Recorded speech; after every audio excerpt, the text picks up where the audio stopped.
Selamat pagi saudara-saudari semua. Hari ini kita merenungkan kitab Yakub pasal kedua yang disampaikan oleh Pastor Jason. Latar belakang dari ayat ini di pasal 1 ayat 1. Salam dari Yakobus hamba Allah dan Tuhan Yesus Kristus kepada ke-12 suku di perantauan. Mengapa di perantauan? Sebab ada penindasan agama, jadi harus melarikan diri. Mengapa harus berpegang teguh pada agamanya? Sebab tahu bahwa agama kepercayaan ini membawa pada yang kekal. Pada saat orang menindasmu untuk meninggalkan kepercayaanmu, maka kamu melarikan diri, kamu pergi dan terpencar-pencar. Hari-hari pelarian itu sangatlah menderita sebab pekerjaan tidak tetap dan juga tidak bisa tetap bekerja dan tidak ada pemasukan yang tetap dan hidup tidaklah mudah.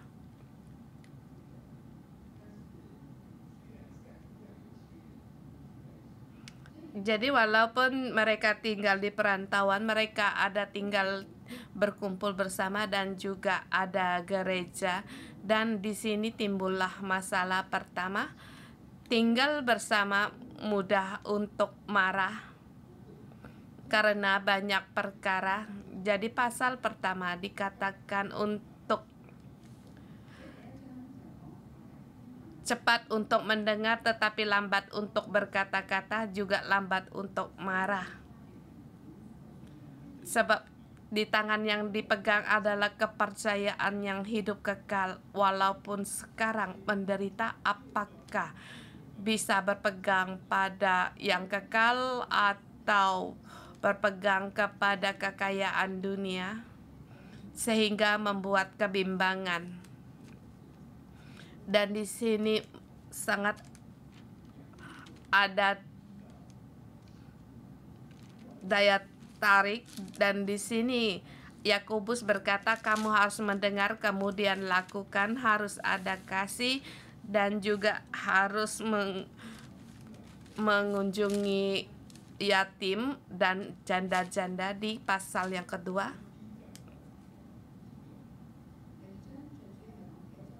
Menggunakan pasal pertama penggunanya, yaitu dengan tema dengan iman, dengan kasih dan perbuatan.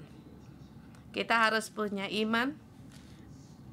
Iman bagaimana melewati percobaan, ada pengujian, ada iman bersamaan waktu, juga ada kasih. Sebab Allah menyuruh kita mengasihi sesama seperti diri kita sendiri. Jadi harus ada perbuatan iman.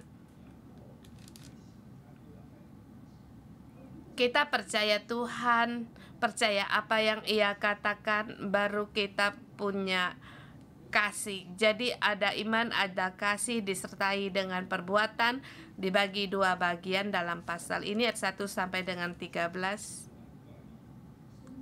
Iman tidak memandang muka. Iman tidak memandang muka, yaitu tidak dengan apa yang dilihat. Kita lihat di ayat pertama, saudara-saudaraku, sebagai orang yang beriman kepada Yesus Kristus Tuhan kita yang mulia, janganlah iman itu kamu amalkan dengan memandang muka.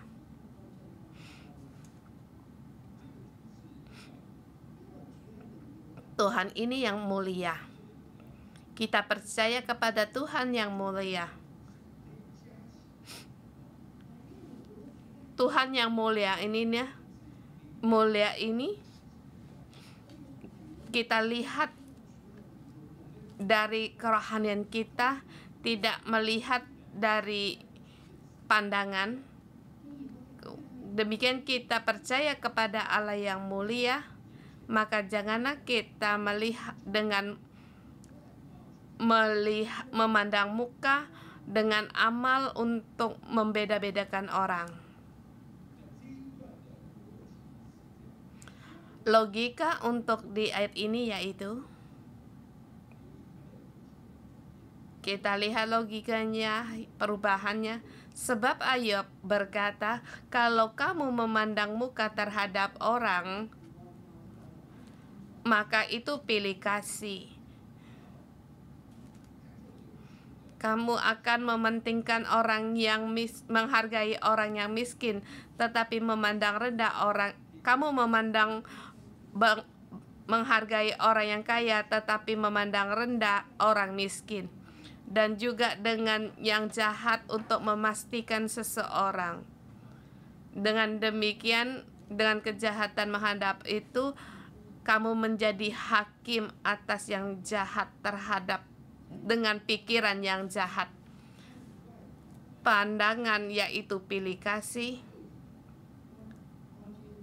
melihat dari penampilan yaitu dengan pikiran yang jahat.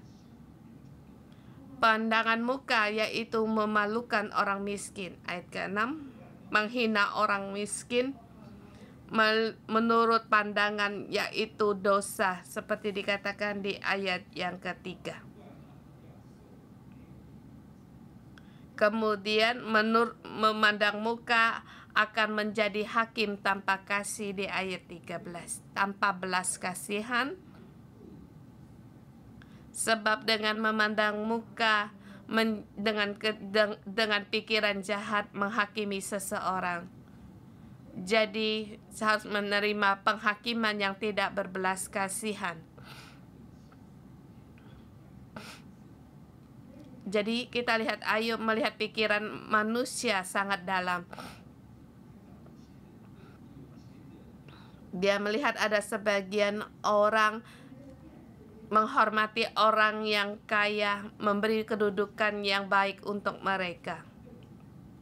Tetapi kepada orang miskin dikatakan, silakan Tuan duduk menjadi duduk di lantai, menjadi tumpuan kakiku. Orang ini dihormati, diberikan tempat yang baik, ada tempat duduk, dan orang yang lebih miskin dikatakan duduk di lantai di dekat tumpuan kakiku. Demikian adalah dosa menghina dan tidak ada belas kasihan yang menghina orang dan akan menghadap penghakiman yang tidak berbelas kasihan dan tidak ada kasih. Perbuatan kita dilihat oleh Allah.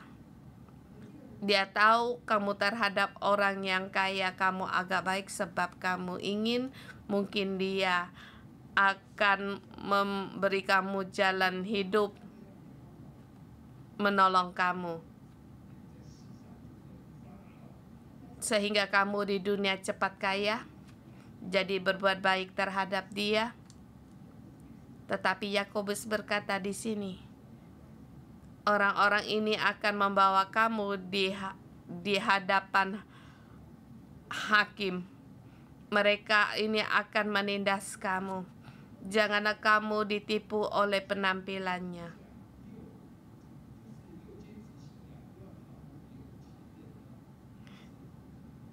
Kalau kamu ingin berpegang pada kepercayaanmu, tetapi kamu ingin menarik hati orang yang kaya, itu hal yang sulit, sangat dikasihani. Banyak sekali sikap manusia dilihat oleh Allah. Kamu lihat Yakobus, perbuatan demikian adalah perbuatan yang biasa, dikatakan sampai di dalam hati sanubarinya. Tetapi bagaimana dengan Allah? Allah memilih orang miskin agar mereka diberkati, agar mereka menerima kerajaan surga. Jadi kita percaya kepada Tuhan yang mulia, tidak seperti apa yang dilakukan oleh Tuhan yang mulia itu yang kita kerjakan dengan cara yang lain. pada saat kita berkata, ada sebagian orang langsung berbalik, aku tahu orang yang kaya itu orang jahat, orang miskin, orang baik. Ya tentu kalau orang kaya dengan orang miskin pasti akan orang bersamaan waktu berkata orang miskin benar, orang kaya yang salah. Demikian juga ini dengan penampilan terhadap orang. Jangan merasa kamu terhadap orang kaya baik, kemudian memandang muka terhadap orang lain.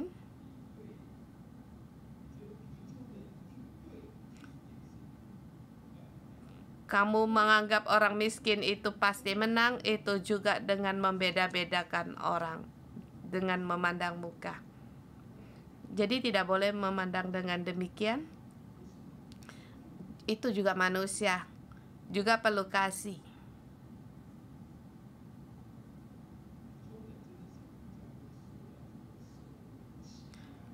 Orang miskin memang akan mudah mendapatkan penindasan dari masyarakat dan juga menghadapi hal-hal yang tidak adil, itu benar. Tetapi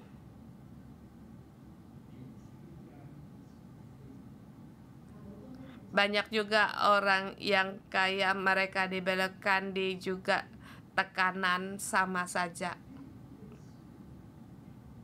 Jadi baik orang kaya atau orang miskin, mereka perlu keselamatan dari Tuhan. Kita perlu untuk diinjil, memberitakan Injil kepada mereka. Jadi kita jangan orang yang kaya diberi dudukan yang terhormat, orang yang miskin kita suruh berdiri, tetapi kita harus mengasihi sesama seperti diri kita sendiri. Jadi dengan iman, bukan dengan memandang muka. Ayat kedua sampai dengan 13. 14 sampai dengan yang terakhir. Iman karena perbuatan itu menjadi sempurna. Di sini 3 kata yang diulang kali, yaitu demikian juga hal dengan iman. Jika iman tidak disertai perbuatan, maka iman itu hakikatnya adalah mati. Ayat 20, bahwa iman tanpa perbuatan adalah iman yang kosong. Ayat 26, iman tanpa perbuatan adalah mati.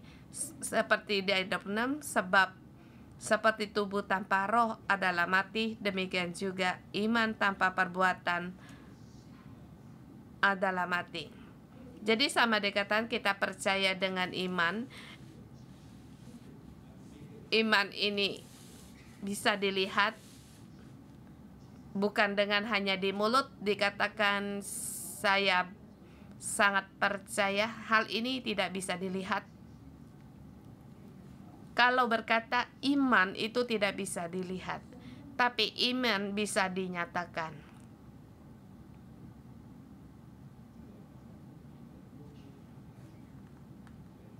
Seperti semua orang juga berkata mengasihi Yesus, semua orang juga berkata demikian, tapi Allah melihat dengan jelas. Allah berkata, kamu pun tidak mengasihi saudaramu, bagaimana aku percaya kamu mengasihi aku? Sebab dengan perkataan saja itu tidak cukup, tidak berguna. Kalau kamu mengasihi aku, ikutilah perintahku. Sebab kamu mengasihi aku, tetapi melakukan perbuatan yang terbalik dengan aku. Bagaimana kamu mengasihi aku? Seperti Yesus bertanya kepada Petrus, apakah engkau mengasihiku? Yesus berkata, ya Tuhan. Gad jawab Yesus, gembalakanlah domba-dombaku. Jadi kasih itu disertai dengan perbuatan, iman juga demikian. Kita jangan hanya punya iman tanpa kasih. Jadi di sini dibagi beberapa poin, ayat 14 sampai dengan 17. Iman harus disertai dengan perbuatan kasih. Kita berkata kita punya kasih,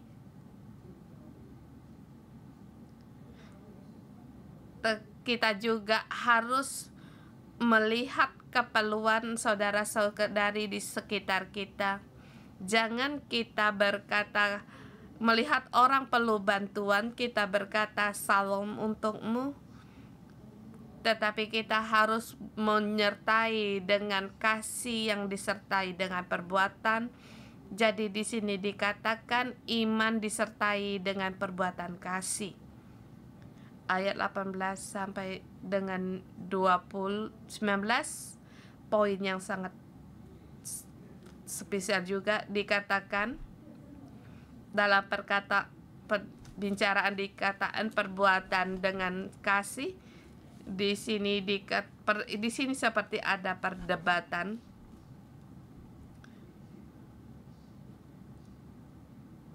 Di sini ada mungkin orang bertanya kepadamu, padamu ada iman dan padaku ada perbuatan. Aku akan menjawab, tunjukkanlah padaku imanmu tanpa perbuatan, dan aku akan menunjukkan padaku imanku dari perbuatan-perbuatanmu. Ini adalah iman yang dari setan. Sebab dikatakan di ayat 19 juga, engkau percaya bahwa hanya ada satu Allah, itu baik, tetapi setan-setan pun percaya akan hal itu, dan mereka gemetar. Apa dimaksud setan iman? Iman setan, sebab setan pun percaya pada iman. Kita percaya Allah kita yang benar, dan kita apa bedanya dengan setan? Kalau dia bertemu dengan Allah, dia akan gemetar. Kita pun takut akan Allah. Jadi di mana bedanya kita dengan setan?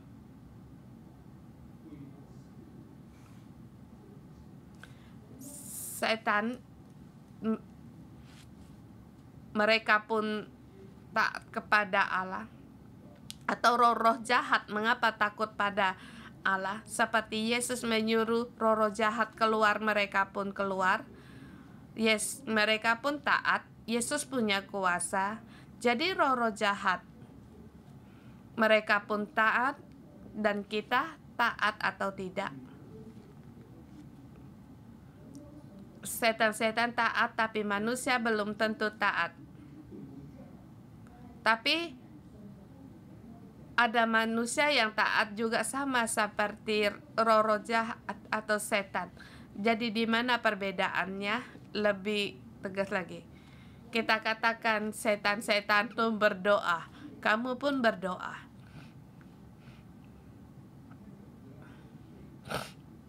Kamu lihat orang yang dikerasukan roh jahat, dia berkata kepada Yesus, bolehkah aku untuk masuk dalam perkumpulan babi? Dia pun berdoa. Yesus berkata, boleh. Jadi roh-roh jahat itu masuk ke dalam perkumpulan babi itu. 2000-an babi semua terjun di dalam jurang yang terjal, semuanya mati. Dan roh-roh jahat setan itu pun berdoa. Seperti aku pun berdoa. Jadi di mana perbedaan aku dengan setan? Aku kembali katakan, setan-setan percaya Allah yang satu. Mereka percaya satu Allah. Allah melihat Allah juga gemetar. Mereka juga taat kepada Allah, sebab Yesus punya kuasa. Dia raja di atas segala raja. Setan-setan juga bisa terhadap Yesus meminta permintaan. Aku percaya Allah yang esa ini. Aku pun takut akan Allah. Aku pun taat kepada Allah.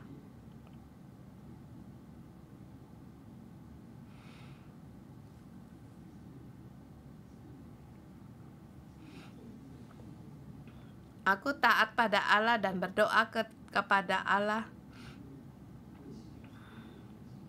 Kepercayaanku apakah kepercayaan setan? Di sini di mana perbedaannya? Bedanya setan tidak punya kasih. Setan itu penuduh. Setan itu berdusta. Setan itu mencuri, membinasakan, merusak. Ini kepercayaan dari setan.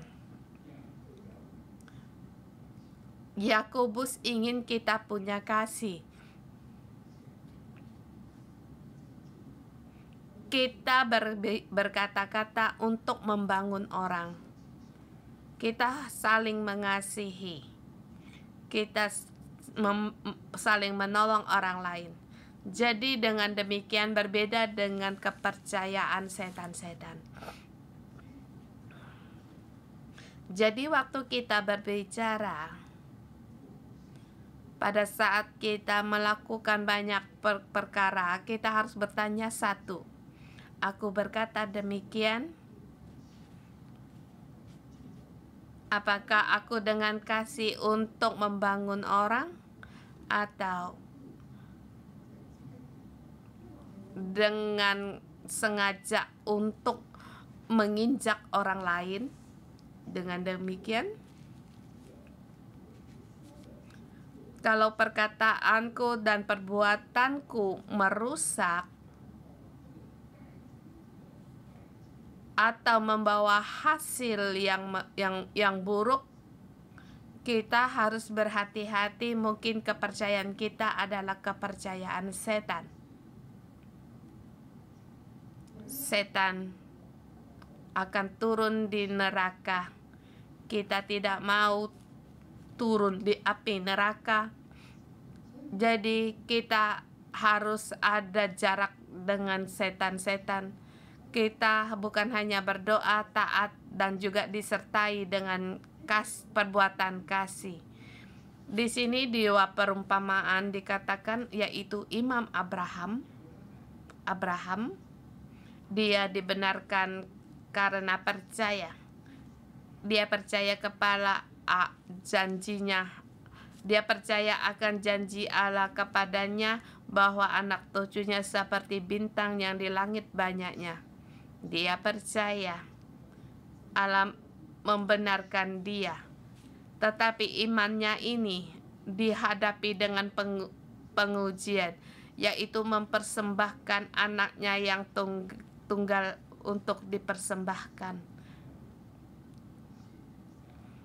Allah, Engkau ingin aku mempersembahkan Ishak? Setelah dipersembahkan, aku tidak ada lagi anak cucu.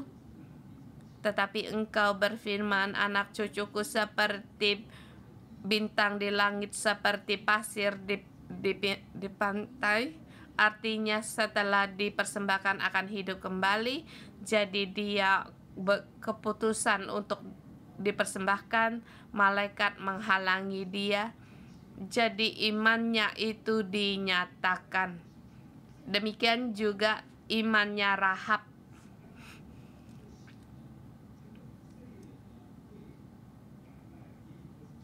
Rahab, dia percaya orang Israel akan mengalahkan orang-orang di kota Yeriko. Di situ dia menyambut dua pengintai itu. Pada saat petugas bertanya kepada mereka, dia menyembunyikan dua pengintai itu. Kalau diketemukan itu adalah hukuman mati, tetapi dia dengan mengorbankan nyawanya, tetapi dia percaya Allah Israel akan membinasakan kota Yeriko. Jadi dia menyelamatkan dua pengintai ini. Allah akan menyelamatkan aku. Dia berdiri di pihak Allah dengan nyawanya menjadi tanggungan. Jadi Allah bukan hanya menyelamatkan dia, juga beserta keluarganya. Rahab punya iman. Imannya disertai dengan perbuatannya. Tapi pada saat kita berkata demikian, seperti mengutamakan perbuatan.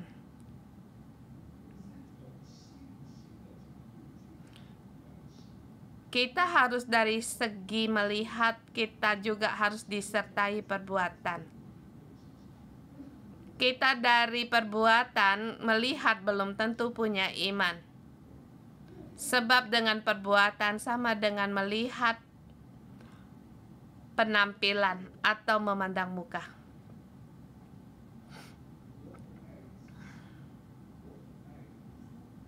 Seperti aku suka pengetahuan, suka sekolah, memang aku suka.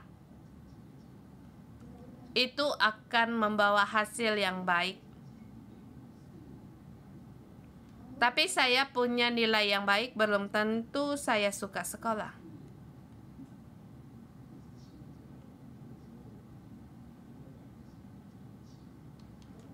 Cuma pekerjaan saya suka di kantor dengan ada AC-nya. Atau saya hanya ingin menikah dengan orang yang berpendidikan tinggi.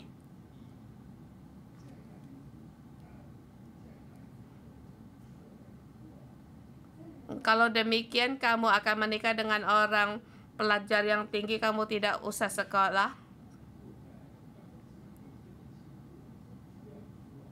Atau kamu suka duduk di kantor dengan ada AC-nya, kamu tidak perlu untuk sekolah. Jadi di sini ada perbuatan harus disertai dengan perbuatan. Ada iman harus disertai di perbuatan. Tetapi hanya mengutamakan perbuatan belum tentu ada iman. Jadi kedua ini harus dijadikan satu.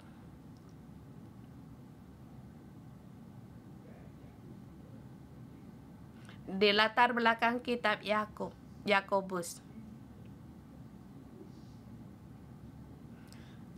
sesungguhnya kelompok orang ini mereka ditindas karena kepercayaan mereka, agama mereka. Hari sangat menderita. Mereka berkumpul bersama, mereka sering-sering ribut. Ada sebagian orang terhadap orang kaya, mereka memperlakukannya dengan baik. Ini adalah nafsu. Karena tertarik akan keadaan. Ingin ini, ingin itu.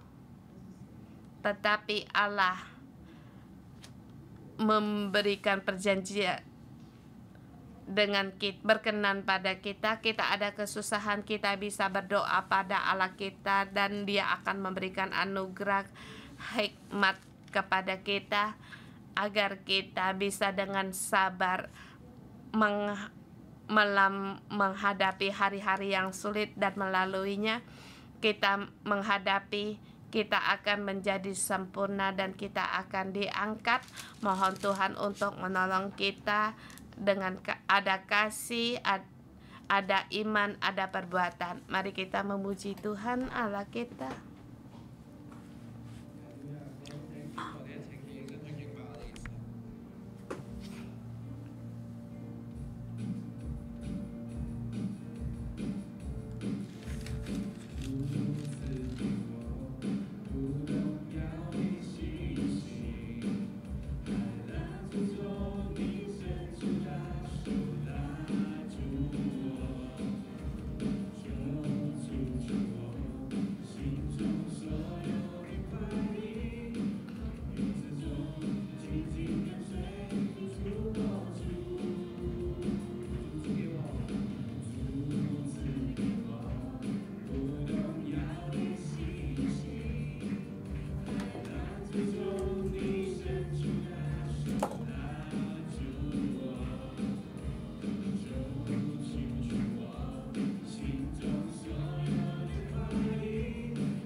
Tuhan, kami berdoa kepada Engkau. Kami percaya kami diselamatkan. Kami tidak mau akan kepercayaan setan-setan, tetapi kami mau akan Engkau. Kami perlu punya iman, kasih, disertai dengan perbuatan. Mohon Roh Kudus untuk menolong kami melihat kekurangan kami. Kami berkeputusan untuk ada di dalam Engkau dan berubah.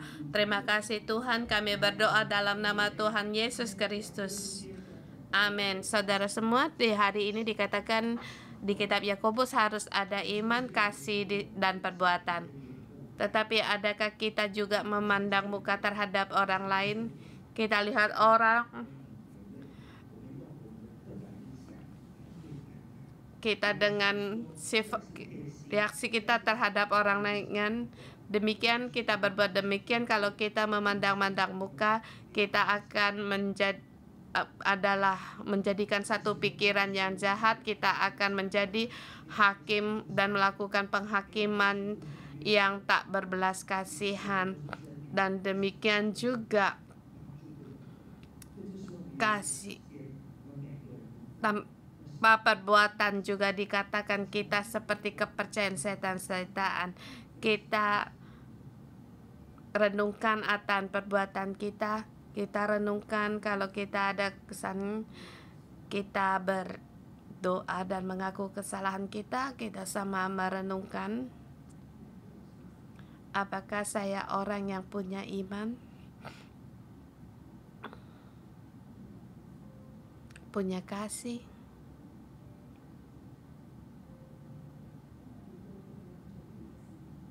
pada saat saya mengembalakan sel Gereja, apakah saya dengan penampilannya untuk memastikan orang itu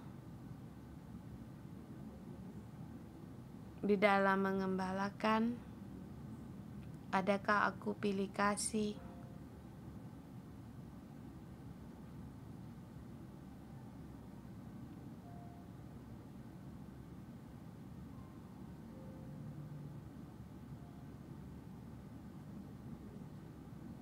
Atau di tempat bekerja, apakah aku suka mengambil hati orang yang punya kekuasaan sehingga terhadap rekan kerja saya, atas segala keperluannya saya tidak peduli?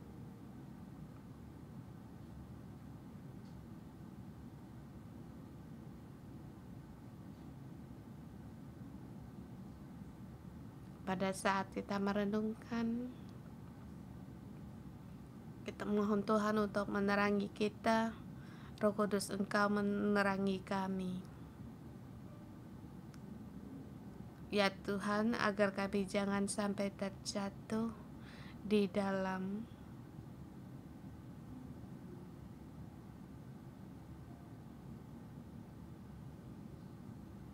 iman seperti iblis yang membawa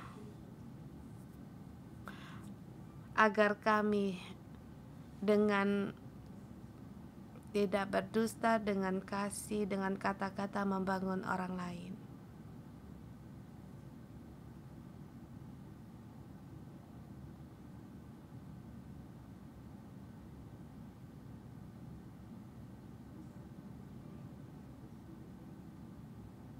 Pada saat ada Tuhan menerangimu dalam satu keadaan terhadapmu,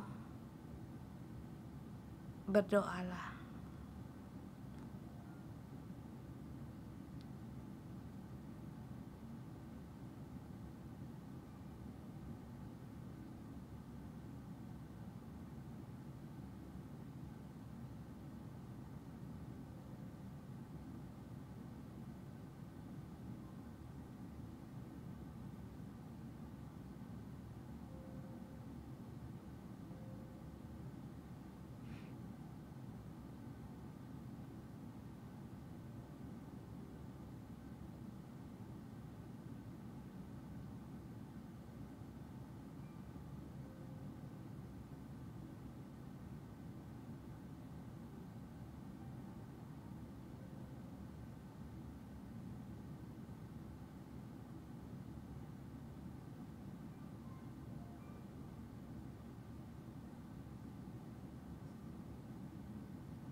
Yesus Kristus tidak memandang pilih kasih terhadap orang lain, terhadap sesama.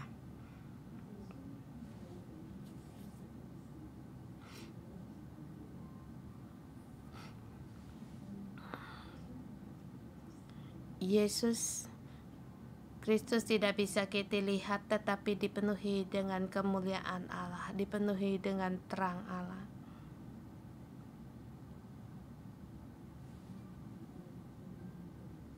Allah tidak melihat dengan memandang muka, penampilan kita, melihat kita, tetapi Dia dengan kasih-Nya terhadap kita.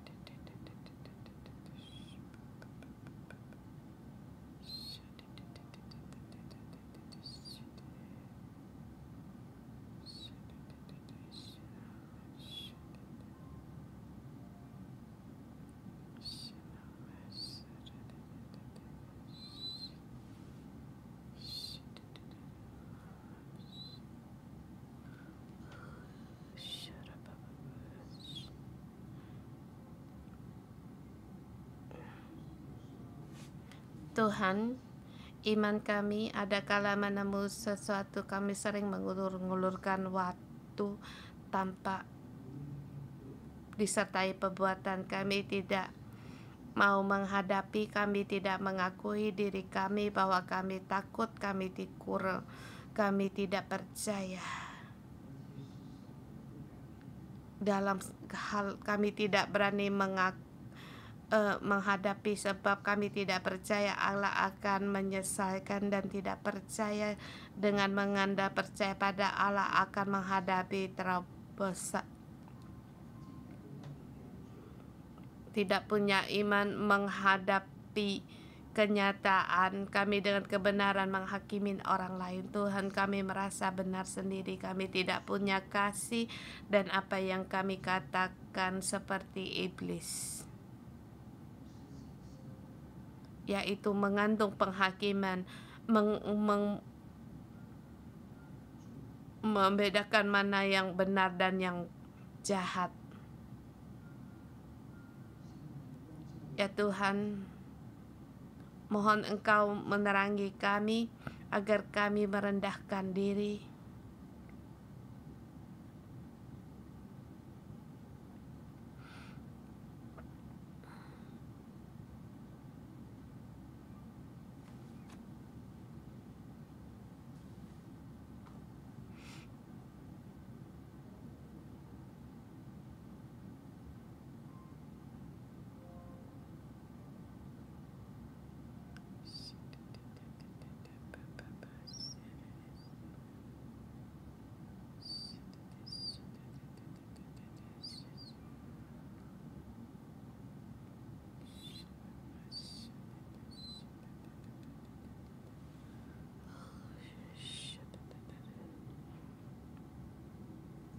Tuhan Yesus, kami datang di hadapan Engkau.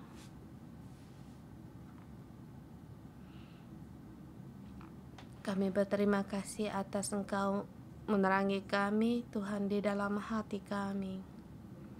Kami sangat perlu akan Engkau, perlu Engkau yang memeriksa hati kami, dan perlu akan Engkau setiap saat untuk mengingatkan kami, sehingga kami berjalan dalam kehendak-Mu, agar kami membawa iman kami, dan iman ini yang disertai dengan perbuatan. Iman ini disertai dengan kasih, bukan kosong. Tuhan, kami berterima kasih hari Engkau menerangi kami dan menolong kami untuk masuk di dalam Engkau sendiri, masuk di dalam firman-Mu, dan kembali firman-Mu sebagai kekuatan di dalam hati kami, terang untuk kami, sehingga kami punya kekuatan untuk berjalan keluar. Terima kasih Engkau memberikan kami waktu yang baik. Terima kasih Tuhan. Saudara semua, tadi kalau Tuhan menyinarmu bagaimanapun, gambaran apapun, mungkin itu antar hubungan sesama atau hidupmu, dan kamu saling merenungkan kembali atau sharing dengan orang lain.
Terima kasih Roh Kudus, Engkau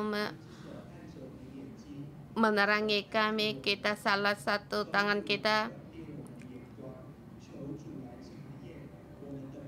menopang tangan kita di atas mata dan satu tangan kita di mulut kita. Kita mohon Tuhan untuk mengubah kita. Kita letakkan tangan kita di atas mata dan mulut kita dan berdoa untuk diri kita sendiri.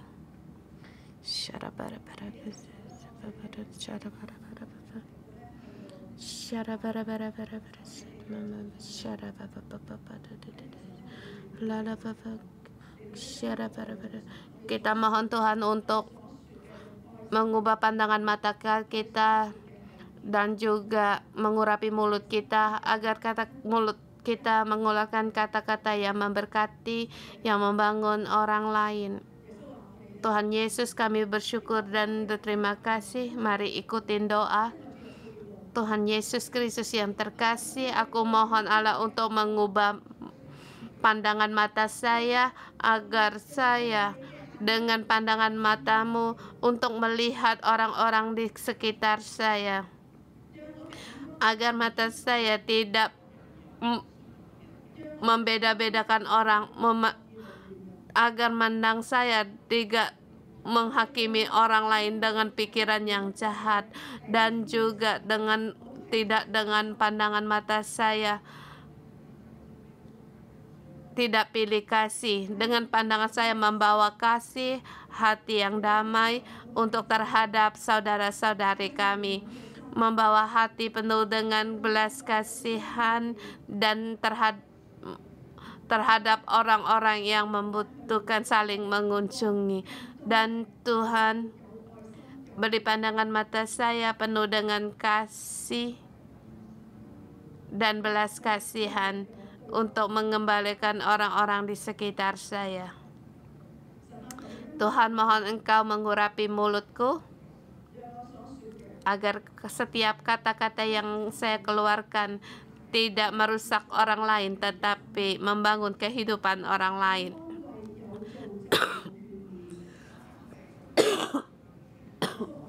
Ada penghiburan, membangun dan menguatkan. Tuhan Yesus, terima kasih. Berdoa dalam nama Tuhan Yesus Kristus. Amin.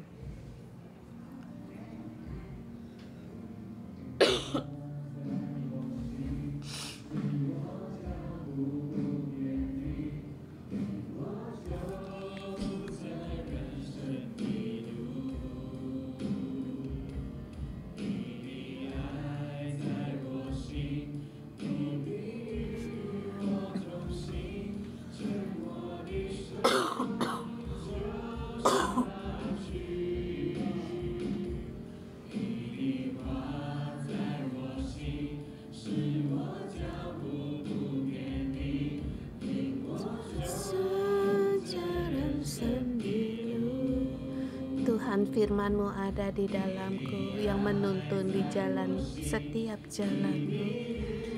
Kasih-Mu menyertaiku, menuntun tanganku untuk terus berjalan. Tuhan, aku mau mengikuti Engkau.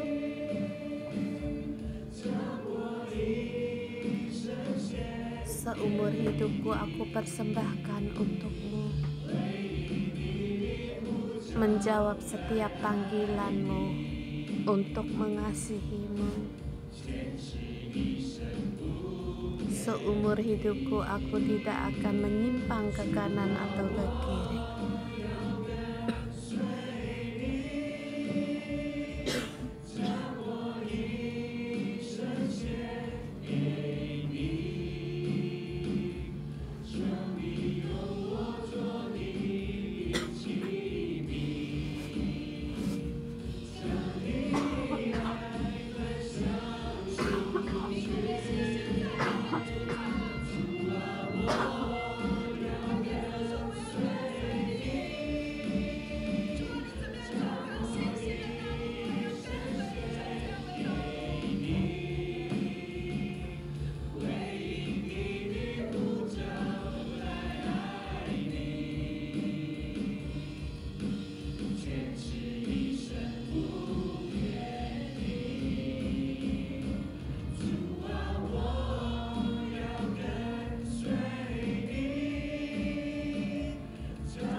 Mari kita berdoa untuk Gereja 611, saudara-saudari semua yang kita dimanapun kalian berada. Kita berdoa kepada Gereja 611 yang lagi perlu bertolong dalam kesusahan, dan Gereja 611 pun tersebar seperti banyak yang di perantauan. Kita membawa dengan perbuatan, kita percaya Allah menggunakan gereja, mengurapi gerejanya untuk menyatakan kemuliaannya. Kristus adalah kepala dari gereja, gereja adalah tubuh Kristus. Jadi kita bersama untuk berdoa, Yesus, Yesus, Yesus. Kita berdoa untuk Gereja 611.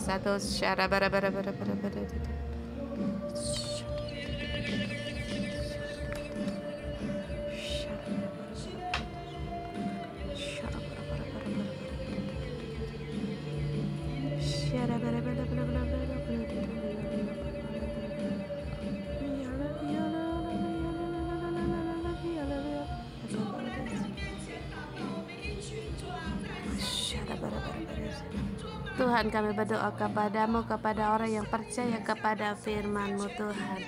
Engkau berdoa untuk gereja 611 Pohon Kehidupan. Tuhan, tolonglah gerejamu agar dia dalam Engkau, untuk imannya tetap teguh di dalam Engkau. Tolong setiap saudara-saudari kami karena percaya kepada Tuhan untuk terus mengasihi, menghidupkan kasih dengan kasih disertai perbuatan. Tuhan, kami